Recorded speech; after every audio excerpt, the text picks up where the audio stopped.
abdata barru harka keerraan soorata simbirroon samillee si abdatanii fedha isaanii guutuu argatanii.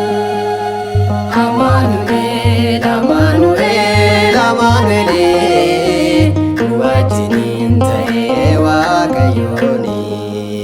Amaanu'eel Amaanu'eel Amaanu'eel nu wajjiniin ta'ee Waaqayyooni.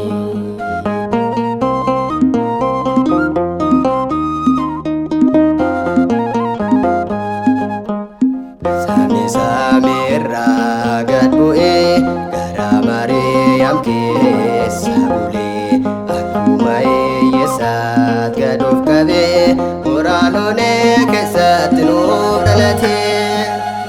Amaanu'eel Amaanu'eel Amaanu'eel nu wajjiniin ta'ee Waaqayyooni.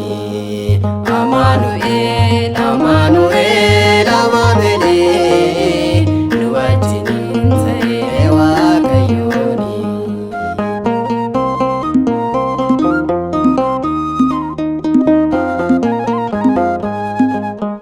Maqaan kee mo'aadhaa qorichadhaa Elshaadaay Adonaayi jiraatadhaa qilleensa abiddarratti aangoo qabda Amaanu'eel gooftaa maal dadhabda.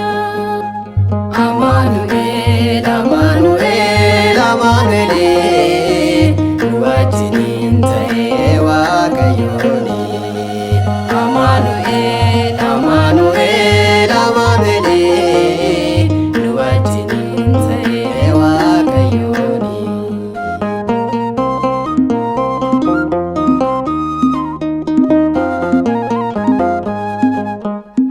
Yesuus Kiristoos nuuf dhiphattee qoricha nuuf taatee fannurraaltee ba'aa keenya baattee gidirfamtee du'a Se'ool jalaa nu baafattee.